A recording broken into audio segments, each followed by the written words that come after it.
So hello, my name is Kate Falanga. I've had quite a few different roles in kind of quality assurance. Most of the time I've been kind of more in the management kind of director type roles. And my Twitter account is on there, Squiddish_QA. That is where you can get most of my information, although I haven't been terribly active lately.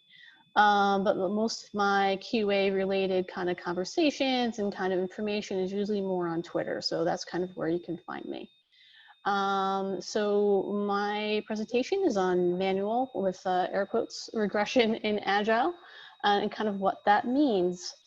So kind of why is this something I wanted to present about? Why is this something I kind of was interested in? We're going to do it manually. So this is something I know I've heard a lot in my testing career. Maybe this is very familiar from you as well.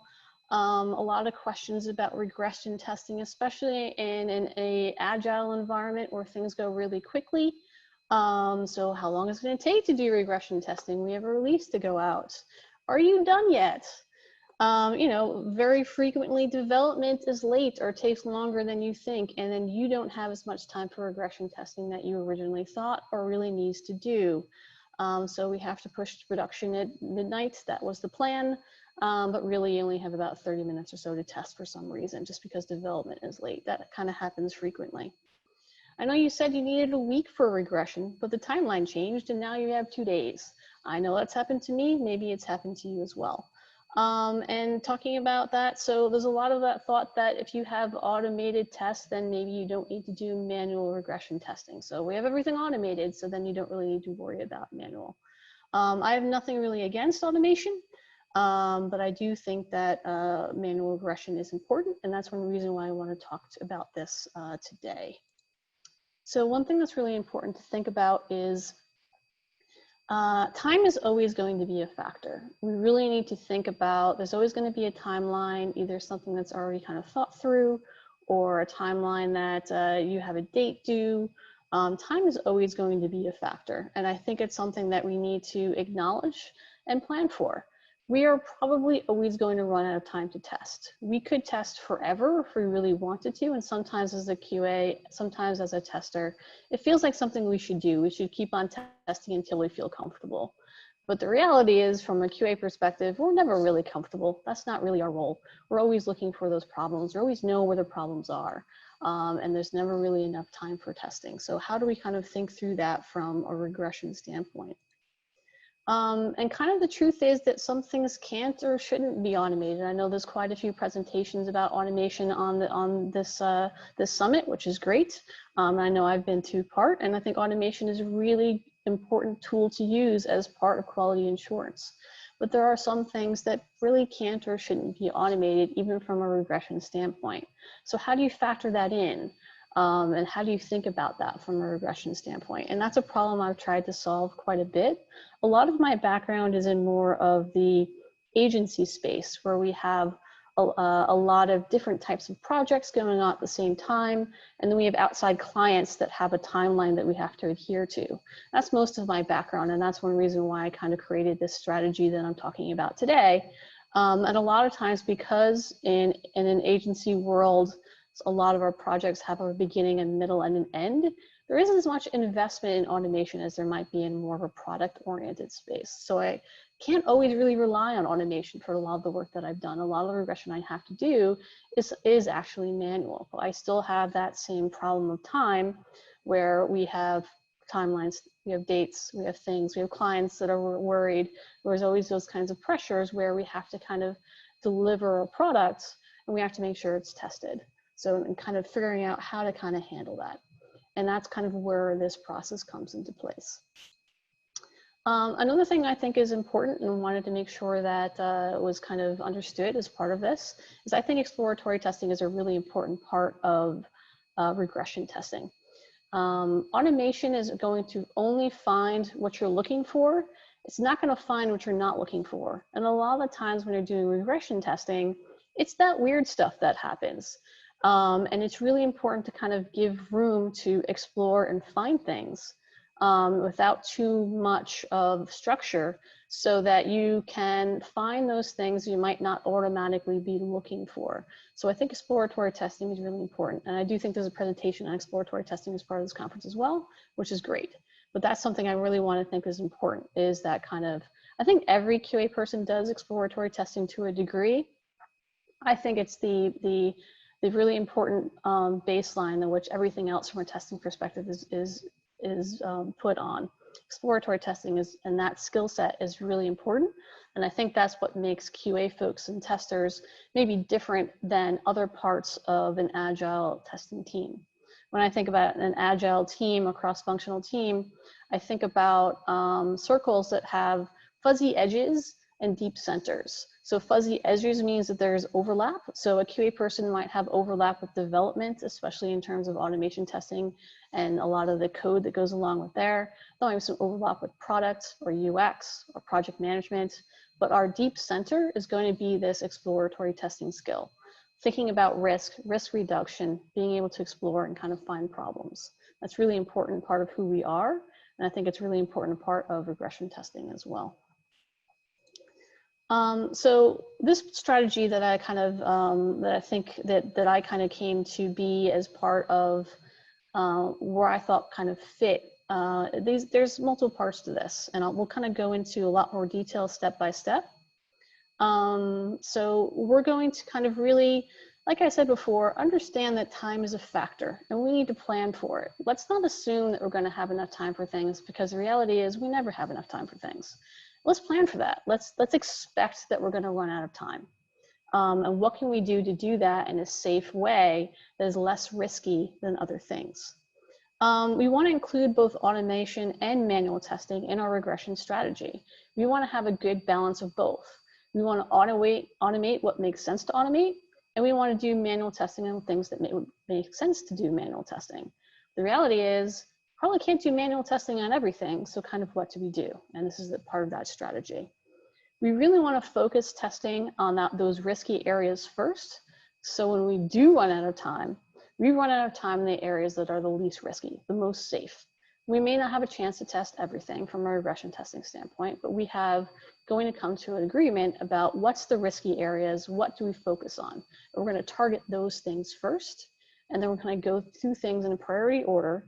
And when we run out of time, we're going to run out of time in areas that it's okay to run out of time. We may not have to test everything, and that will be okay. We also really want to involve the cross-functional team in testing. I do think that that is kind of important. We don't want to have regression testing just be something that QA kind of does in a corner and people don't really think about it and they kind of ask questions and all the pressure is on QA.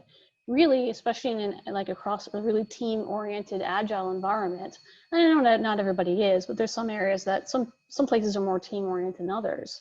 Really involving that whole team is going to reduce risk and really kind of get things done faster. So you kind of want everyone working together towards that common goal, and that's kind of really important. We really want to set really clear expectations with stakeholders. Stakeholders are going to be different. There's going to be your team members. They need to kind of know what's going on, what's happening on a day-to-day basis, and that can be product people, UX, developers, obviously really important, the people that you deal with on a day-to-day basis. But some stakeholders might actually be the executive team, other people that are really involved in making this product that you may not deal with on a day-to-day basis, but may also want to know what the regression strategy is, where the risks are, and may have to make decisions based on some information that you provide for them. So that's kind of really important to set really clear expectations with them about what is your strategy, what is your process, what's going to actually be happening, and giving them the information they need. And we need to make sure that strategies are easy to understand and share. I think this is really important. And luckily, we're kind of nowadays live in a world where we have a lot of really good collaboration tools. So we really want to make sure that we make use of that. But also we have to make good use of that through how do we communicate and collaborate in a very effective way. And so we want to make sure that it's easy to understand and share, not just within your team, but like I said before, we're kind of with executive folks. If you're talking about people that are like maybe the CTO or the chief marketing officer, whoever makes sense, and you're people who may ask questions about regression testing but are not involved in your day-to-day life, you need to make sure that information is easy for them to understand as well. And one thing I talk about when talking about how to talk to executive folks and what kind of information they may need to know is they need information that is really easy to see very, very quickly. And be able to view where problems are and make decisions fast. So they want to know a lot of information, so you can have that on standby. But really, when you're talking to executives, you want to give them very short, very detailed focused things, but short, so they can actually see things really quickly. Most of those folks are really busy. You want to use the best of their time. You want to make results and progress easy to see. Some of that means difference. Some teams are really focused on KPIs and metrics and math and numbers and all those other types of things. Other teams may not be. This is kind of a in between those two type of situations. Making sure that people can really see the progress of your regression testing easy to share away, and we'll kind of go into what that means. We want to make it easy to make testing a team activity. Like I said before, I think involving the whole team is really useful, but how do you do that in an effective way? And you want to make sure that the documents are easy to update and share. I'm not a big believer in those kind of step-by-step test cases. I know a lot of teams are still working that way. Again, I'm very focused on exploratory testing, but I do know that sometimes you do need to document some things that you need to have 15 steps that you need to remember to kind of do these 15 steps before you can actually get to the piece that you're actually testing. But software changes a lot, so you need to have a document and regression strategy that is easy to update and keep updated as things change. That's one of my biggest concerns with test cases, is that a lot of effort is paid to keep these really detailed step-by-step information updated at a really, really high level pace when things are changing so frequently. I don't think there's a whole lot of value in that. But there is some value in kind of working through a checklist or something a bit more high level that is easy to kind of update. So a lot of the focus on this is acknowledging that time is a factor, and also that things change a lot, and you want to make sure that you're focused on providing fast feedback on the product and not as much on documentation. So, lost my mouse, there we go. For this, I'm just going to demonstrate things through Google Sheets, but like I mentioned before, there's lots of different collaboration tools. I'm just using Google Sheets just because it's easy as an individual to use it. It's just kind of open, but I do know that not all teams can use Google Sheets. There are some companies that don't allow it, but that being said, Google Sheets is actually the best way I'm able to use this strategy. I haven't seen another tool used as well.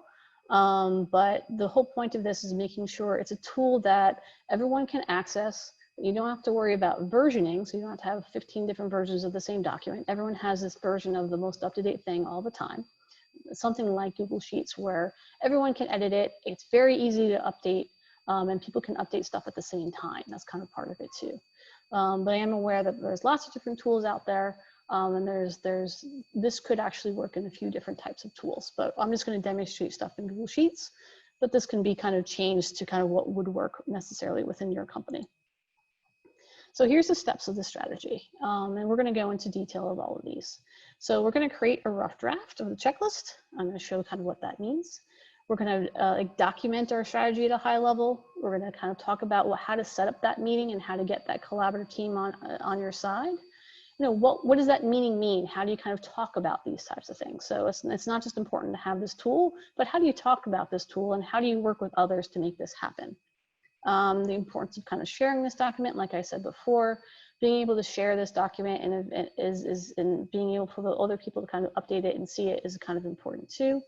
We're going to talk about, okay, so you have a plan, we're going to do that plan. We're going to talk about how to actually execute this plan, how to do that kind of manual checklist testing and kind of what that might mean. And again, update and repeat. Like I said before, a lot of the point of this is to acknowledge time and also because of time is a factor, because it's so everyone's really focused on that fast feedback, that testing, getting through those boards, getting everything tested. There's a lot of focus and pressure on that. We really want to make sure the documentation that we do have gives you enough information, but also is easy to update because things are always going to change. And we just want to keep that in mind.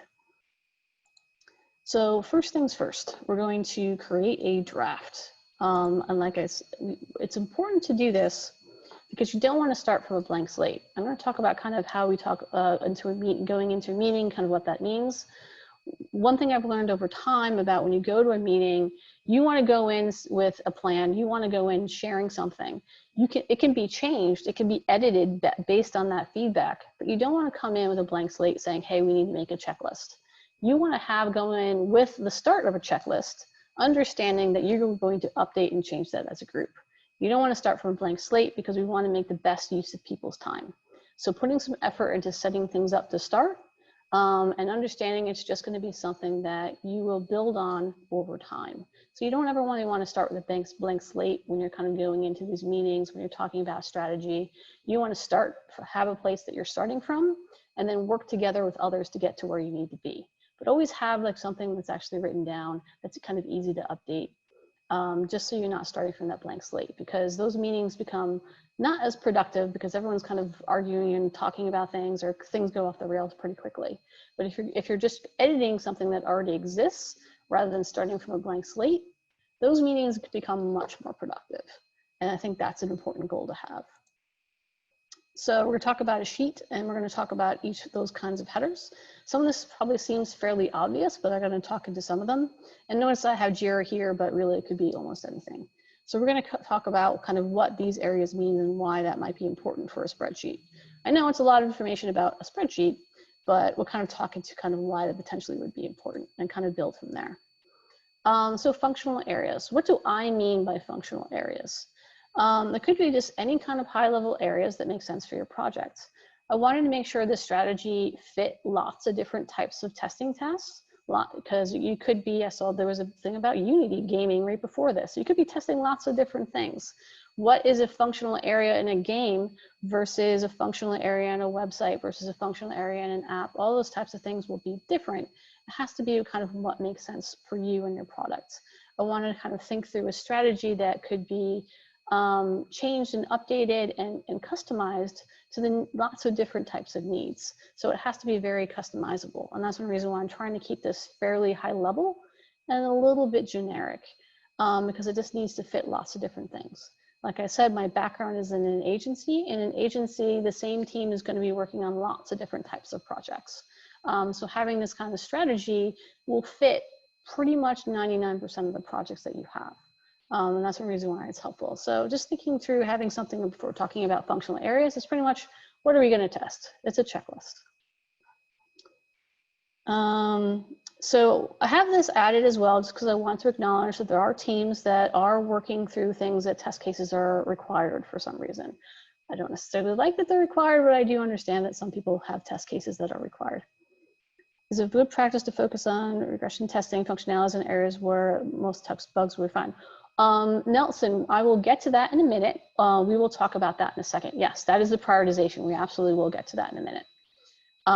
So this is just kind of setting up the checklist, and we're going to talk about prioritizing that checklist. So we'll get to your question. Link to test cases. So your test case, you might have a test case management tool. You might have lots of detail in a separate space. I would like to keep this checklist that we're building pretty high level, and anything that requires a lot of detail, maybe it's something that you link to. That way the checklist is easy to update. Anything that requires a lot more time to update, maybe in a second space. But I just wanted to acknowledge the fact that I do know that people are sometimes working in an environment where they have to do test cases. And this will fit that as well. Again, this kind of talks into making sure that this is a strategy that can be customized to lots of different types of things. Prioritization. This is the really important part.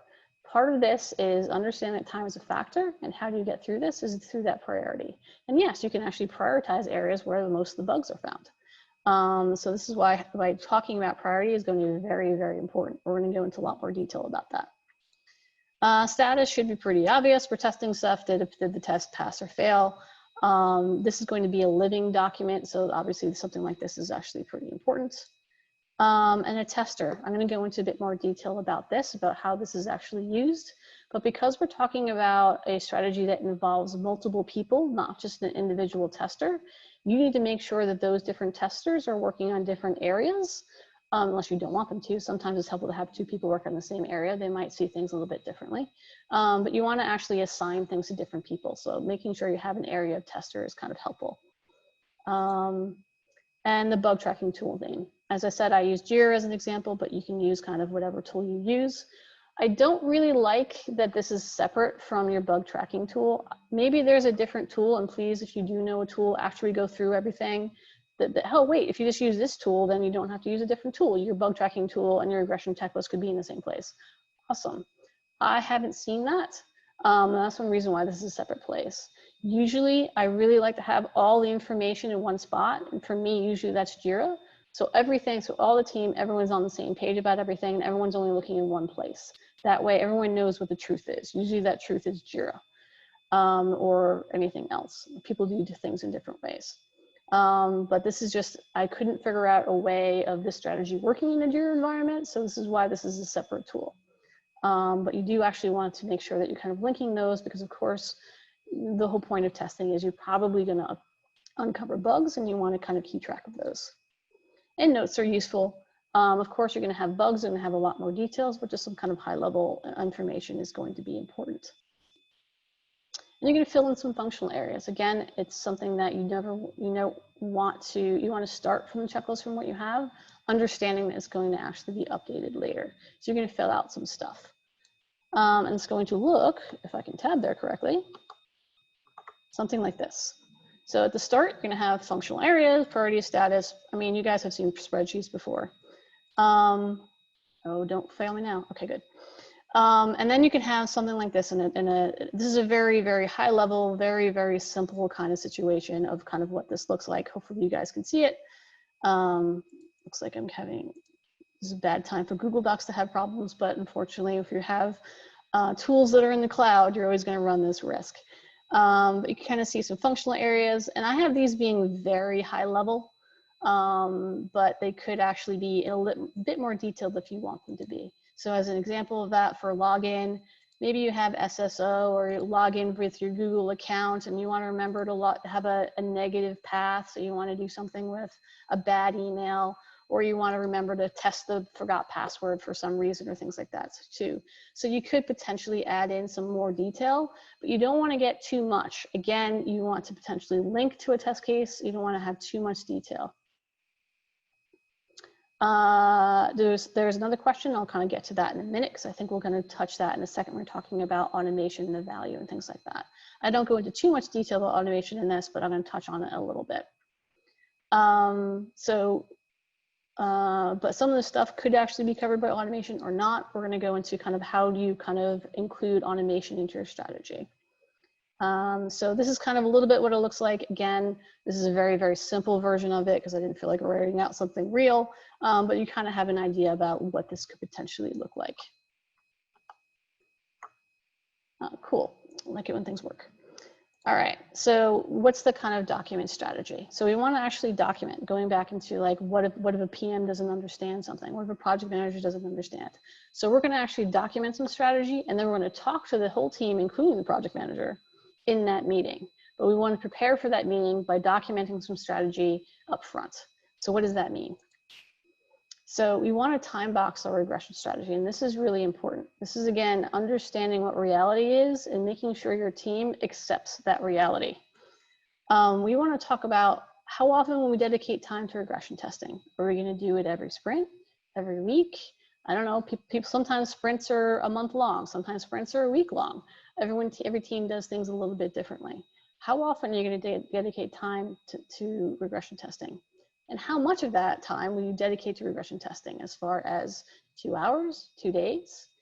What's important here, and this goes back into probably the project management role, is you need to actually include that time and backtrack that in there. So as an example, if you have a sprint that's a week long, say that it's Tuesday to Tuesday, and you have chosen as a team to dedicate 1 day to regression testing, that means your sprint is actually going to be Tuesday to Monday, and then Tuesday is going to actually be regression day. That means you lose a day of actual software development, because you've decided to dedicate a day to regression testing, which means you need to be development complete on that Monday. You need to factor that in, and you need to make sure your team understands what this is. This is a very powerful tool. We're going to kind of go into this a little bit more. So yes, this is a tracker. Yes, this is checkboxing. Yes, this talks about exploratory testing and automation and things like that too. But this is how to effectively collaborate with others and get people to understand what you need. Because you can't do effective testing in 20 minutes. Maybe you can, maybe not. They have to understand where the risk is associated with that. Here's your opportunity to talk about this stuff as a team. And so you need to say, like, okay, if this is what we've decided, that we've decided to time box regression testing. In every sprint, we're going to dedicate a day to it. This is how this is going to impact the rest of what we're going to do. This means we can't do as many user stories in sprint as we've done before, because we're going to have a day dedicated to regression testing. You need to plan for that accordingly. And this is your opportunity to do that.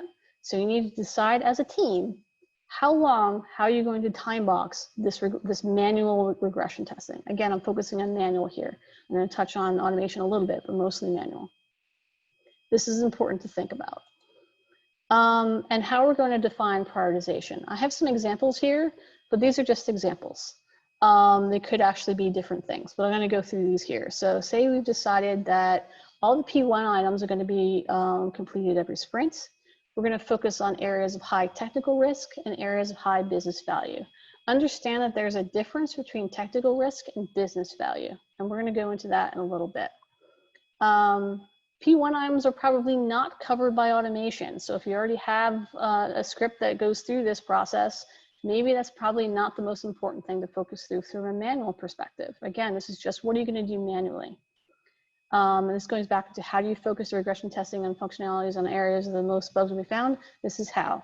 So we usually find bugs in the sign up section, or this particular database or whatever.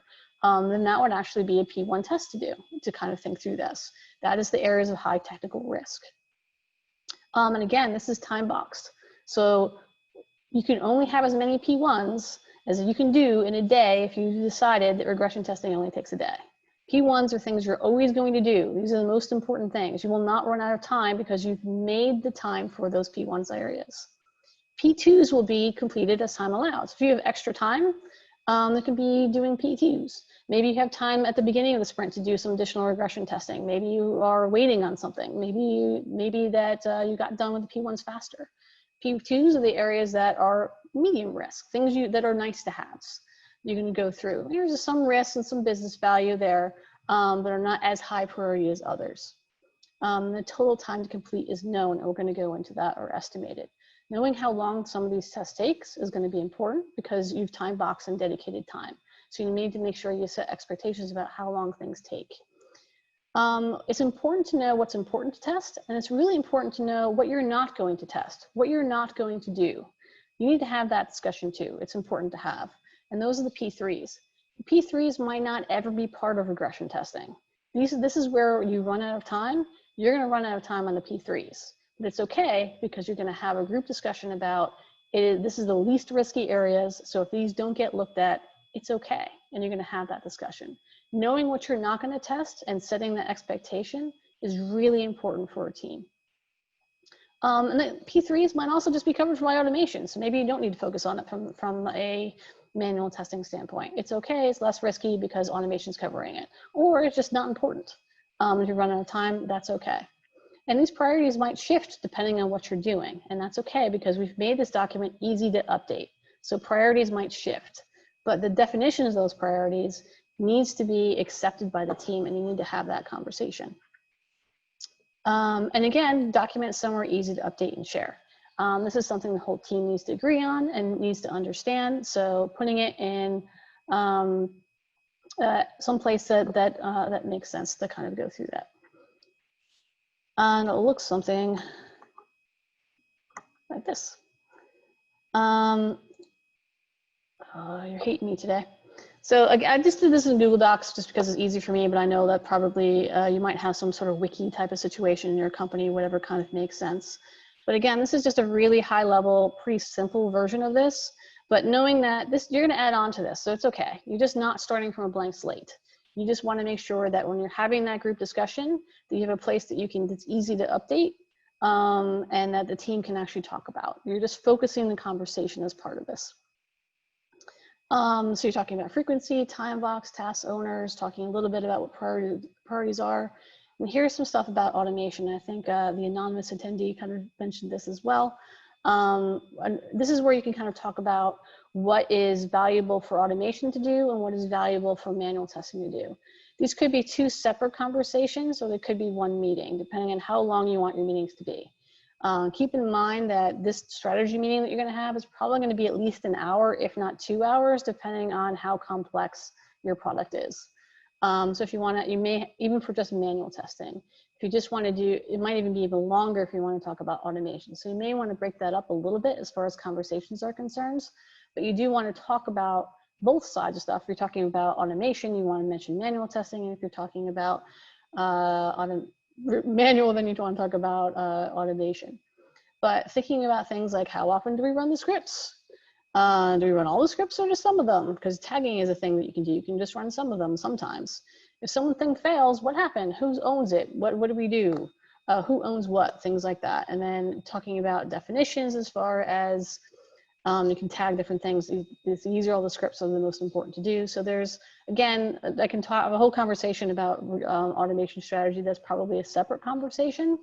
I'm mostly focused on manual for this just because I think it gets overlooked a lot. I think there's a lot more conversations about automation strategy than manual strategy from a regression standpoint, which is one reason why I'm focusing on it for this talk. But it's kind of important to kind of balance both of these. But you can kind of touch on it as part of this, as far as making sure you have that balance between manual and automation. Then you kind of want to set up the meeting. Again, these are really simple things, but part of what I'm discussing is not just testing, but also, again, how to communicate and collaborate kind of effectively in a team fashion, and some lessons learned along the way about kind of how you can really make a difference, how you can advocate, how you can get things done. And again, I would expect a QA lead to do this, maybe the manager. Again, it depends on your situation. In an agency world, even if I'm the manager, I still would expect the QA lead on that project, and not me, to be doing this for their team. And that might be a senior person, that might be a mid-level person, that might even be a junior person. If it's a junior person, I might go with them to help them. But this is the QA lead. Making sure you kind of, if you're the QA lead on a project, this is something you can do. This should be something you take ownership from. This should be something you're proactive about. And the team should kind of expect this level of interaction with you, is that you're not just being reactive and testing what people tell you to test. You're being very proactive and thinking about things and trying to focus and really work together to get things done. And this is really going to hopefully win you friends through this and show that you are a very collaborative player. A lot of times QA can be kind of almost fighting between teams. It doesn't necessarily need to be. This is one way to really collaborate and show that QA teams and testing, we're all working together to make a good product. And doing the strategies like this are part of kind of what makes that happen. So who should go? So I have product development and QA here on this slide.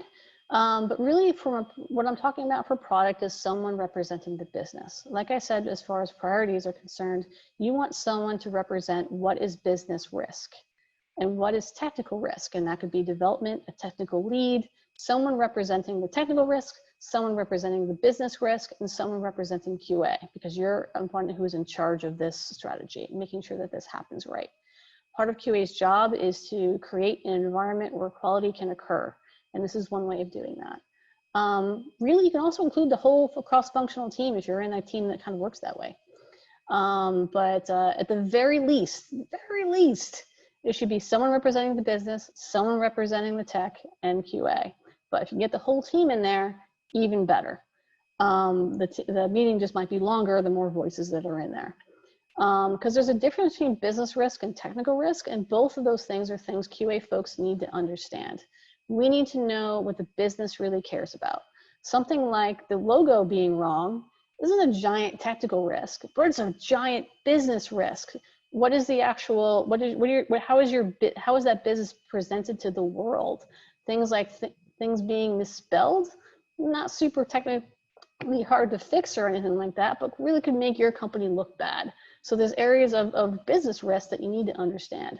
And then there's technical risk, talking about where you found the most bugs. This is really, really hard to do, or you're dependent on some third party and their API is always down or something like that. So where are the areas of technical risk? That's kind of important to know.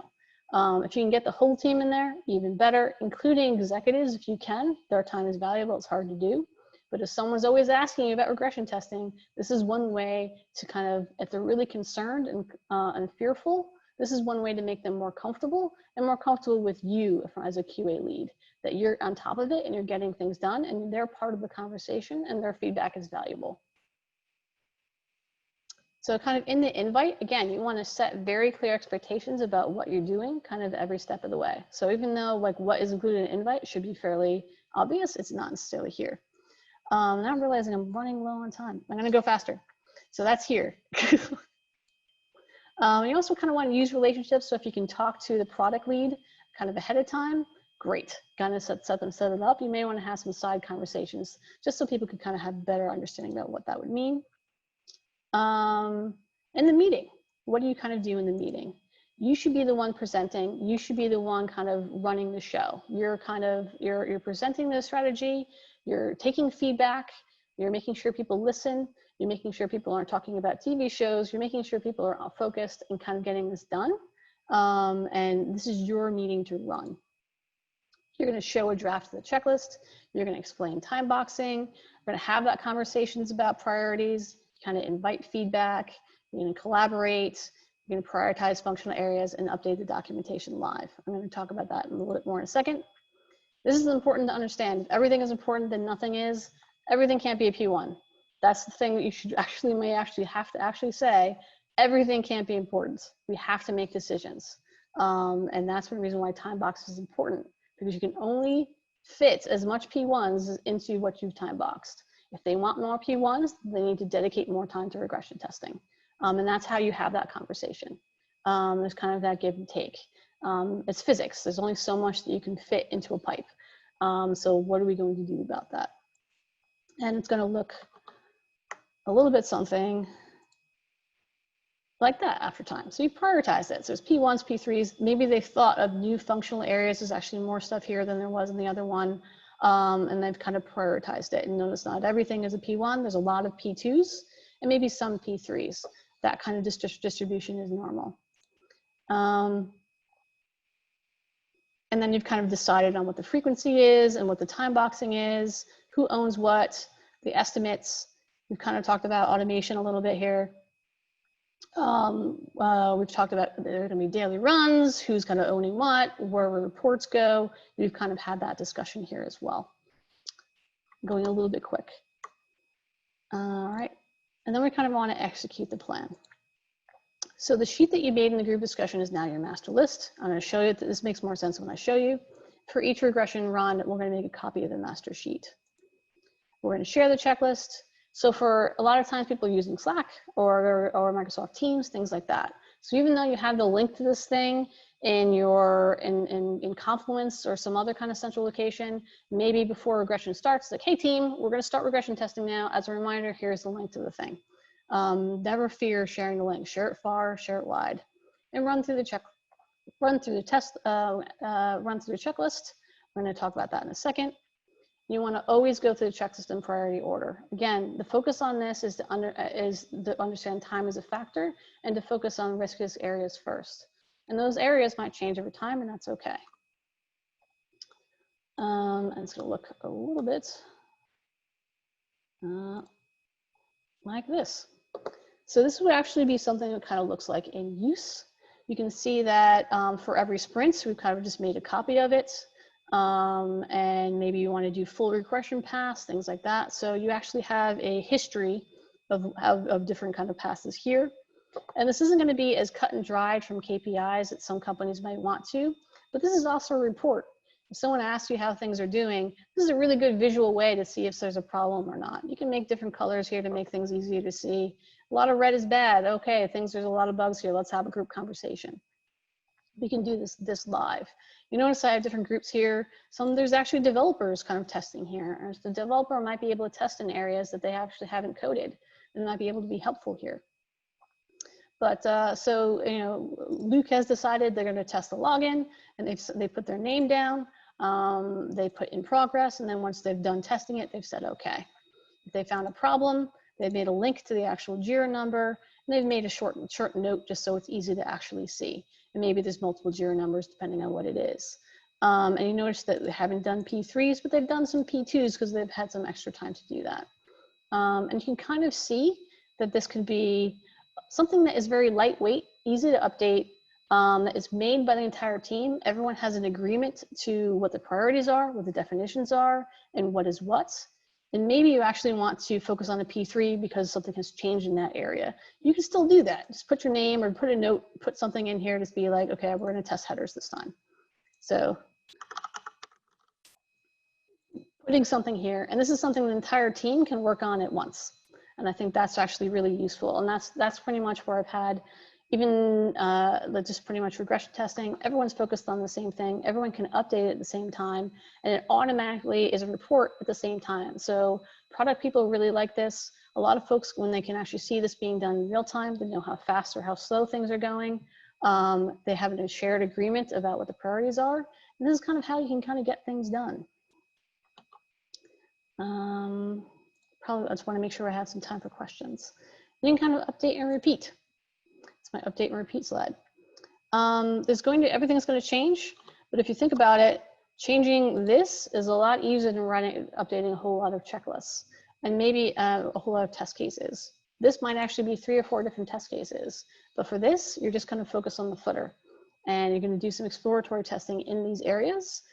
This means use a checklist, so you're making sure that you haven't forgotten anything. And you're doing things in priority order, so you're talking about risk. And you've had that kind of shared agreement about where things are and what things are. And also, just as importantly, you've decided on what you're not going to test because you've decided it's not as important. So this is a way that I found to kind of fit manual regression into an agile environment, which is not as something I haven't seen in too many places. So just as a recap, this is the kind of steps that I've taken. We created a checklist. We've kind of documented stuff on a high level. We presented that strategy as a team. The team discussed things, made updates. You've adjusted based on their feedback. And then you've walked out of that meeting with something you can automatically use. It was a very productive meeting. You've walked out with something in your hand that you can use immediately. So it wasn't just people talking for an hour. You did stuff as a team and you walked out of there. It was best use of your time. It's very shareable. All the stakeholders can see stuff, and you can actually work really well as a team. And you're going to execute it as agreed, and you're going to keep it updated. Maybe in a few months, maybe you need to have another meeting and kind of discuss things again. Or maybe you just work with the product manager and executive team on the fly for 5 or 10 minutes, and it have to be updated. You may not need an hour-long meeting every time it needs to be updated, but maybe as to introduce the concept, it's usually a pretty long meeting. So that is a 43, it's a little bit over time about that thing. So ready for any kind of, a little bit quickly, but hopefully that will go into a bit more detail if necessary. So what kind of questions or comments or concerns or anything like that? Okay, thank you, Kay, for your presentation. Now we are going to check some questions that we received during the presentation. Pueden enviar aún las preguntas a través de la sección Q&A que está en la parte inferior de la pantalla para que Kay las pueda responder. Okay, Kay, now I'm going to check the questions. The first is from Nelson Melo. The question is a good practice to focus the regression testing on functionalities or areas which the most of the bugs were found? It is a strategy. That's one way to do it. I do think that I would call that technical risk. So that would be something that you've decided as a team. So that would be something that the QA person would discuss as part of that meeting to decide what is the P1. So maybe if you're always finding problems in that one area, then you as a group have decided that's P1, that's something that you're going to always focus on. So you may not just focus on areas that have a lot of bugs, but it might be one thing to discuss as a group. Again, you have limited amount of time to test things, so you have to make a determination. And prioritizing that is the really helpful way of doing that. Prioritizing 1, 2, and 3, always do things priority order, and time box everything. How long do things take? Ok, recuerda que pueden enviarnos las preguntas por la sección Q&A, pueden ser en inglés o en español. Okay, Kate, let's go to check the next question. What do when the stakeholder and PM doesn't understand about automation value agree for Agile teams? How to evangelize the importance for automation and incorporate for releases? Again, I didn't go into too much detail here, but I'll touch on it a little bit. It's probably having a whole nother presentation where I could talk about that.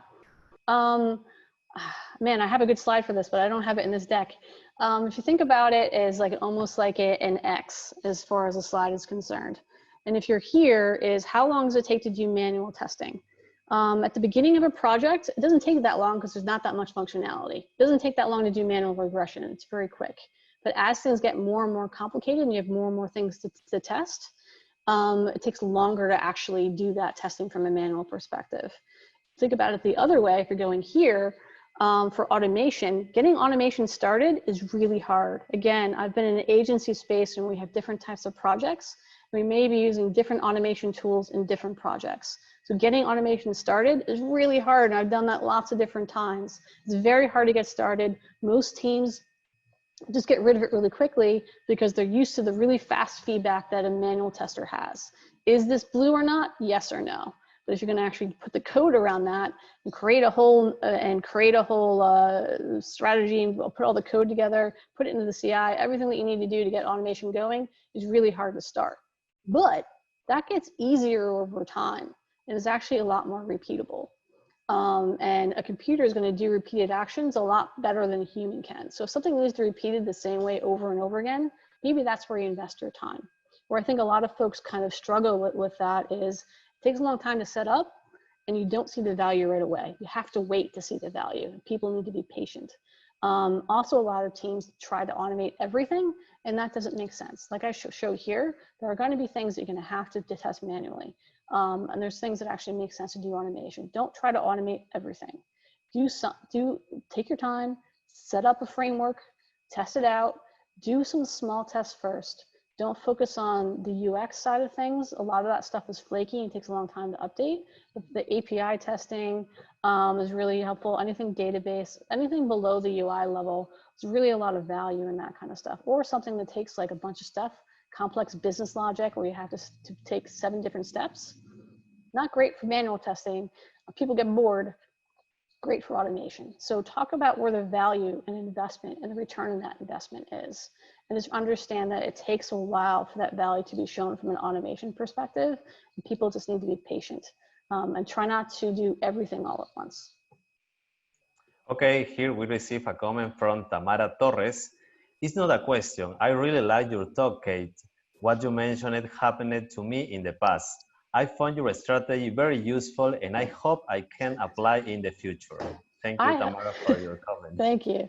I hope so too. This is all from pain. Everyone's had this pain. This is one reason why I went through this is how can I avoid some of the problems that I was constantly seeing. And because I was in kind of that management position, I had time to kind of go through this, and it was a little bit helpful. I know it may not be as easy if you're not in a kind of more senior position to kind of get this done, but I still think you can. If you're coming to the team with solutions to problems that are probably already painful for them, it's going to be a lot easier to get things done, because really this is helpful for everybody. This is everyone getting on the same page.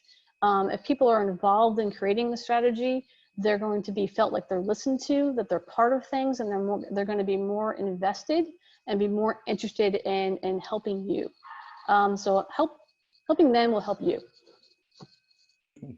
Okay, Kate. To finish, do you have any final recommendation or conclusion, Kate? I'm hoping that this is something that can be used in most environments. I did try to keep this pretty high level. But I know it may not be a fit for everyone. But you can, I'll put my Twitter up again in 1 second. It's probably not the best way to do this. But you can reach out to me if you want to. If you actually use this strategy, I'd certainly like to hear about it. How did it go? What went well and what didn't? I haven't heard that kind of feedback loop too much, even though I've kind of talked about this a few times as well. So if you do use a strategy, let me know what worked. Let me know what didn't. Let me know what was hard to do. And if you can think about, especially ways of balancing between manual and automation, that would be awesome.